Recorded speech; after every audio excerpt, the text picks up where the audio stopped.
Hey, what is up guys? So we are going to be checking out a new Noble Knight card, then we're going to briefly talk about Noble Knight and its effect on the metagame. But anyways, let's go ahead and jump right into it. So, I believe the name is pronounced Gwenhwyfar, Queen of Noble Arms. But anyways, her effect is you can target one Noble Knight monster you control, you equip this card from your hand or graveyard to that target. You can use the effect of Gwenhwyfar Noble Arms once per turn. The equipped monster gains 300 attack. Apply the appropriate effect depending on the attribute of the equipped monster. So if it's light, if it would destroy a card effect, you can destroy this card instead. If it's a dark monster, if the equipped monster battles an opponent's monster at the start of damage step, you can destroy that monster and then destroy this card. So almost like a more conditional Inzektor like Hornet. Like it has that attack boost and it has the effect of popping monsters. Now obviously you can pop back rows with other cards in the deck.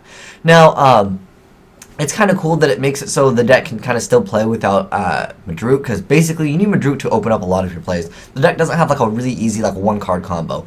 But I mean, there are other cards that can protect stuff, but a lot of the Noble Arms card, like, Destiny, they lose to things like Big Eye, they lose to things like Deep Prison. I know someone's going to be like, but there's Excalibur. Yeah, there's that card also, but you can really have, like, that many equips. And the problem that I already see with Noble Knights is you don't really stun your opponent. Now, I actually looked up some OTKs in Noble Knights. Now, it's a little bit conditional to actually pull off the OTK, because there is that older build where you can run the, like, normal monster to pull off the OTK. But as far as the deck goes as of now, I don't think this card, the Gwenhwyfar, will really open up OTKs for the deck. If there are any OTKs, hey, let me know the combo in the comment section below, because I'd love to know. Unless it's like something involving Mage Power or something like ridiculous that is just too, conditional. I know technically Mage Power, you can probably get at least 3 or 4 equips, but if they happen to have a monster on board that can prevent, the attack from attacking them directly, then you might not be able to OTK, because pretty much in the deck, majority of the time, it usually makes like one single, well,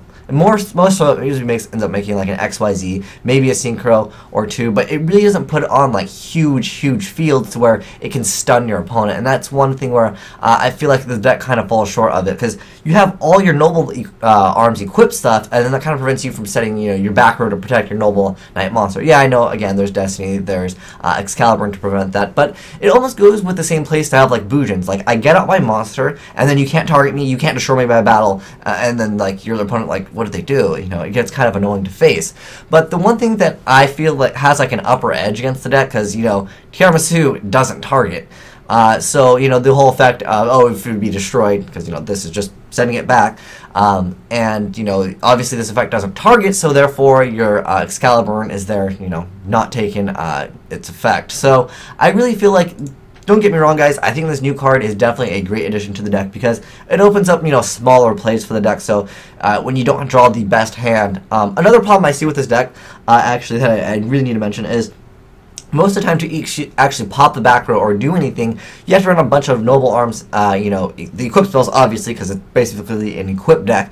But the problem is you have to summon your monster, and then you can actually go for your plays to either pop back row, heal, gain some life points, or actually get off your plays. Whereas other decks, they have, MSTs. I don't know if this deck has, like, that much room to main deck triple MST, maybe trap stuns and stuff like that. But again, like I said, I feel like the deck falls a little bit short, because you are just clogged up with too many of the Noble Arm stuff, where you have to summon your stuff to actually get the ability to equip and then get those effects where you would protect your monsters. Whereas something like Torrential Tribute, I don't know, Compulse, there's just so many cards that would just send it back before you can actually get your Noble stuff equipped.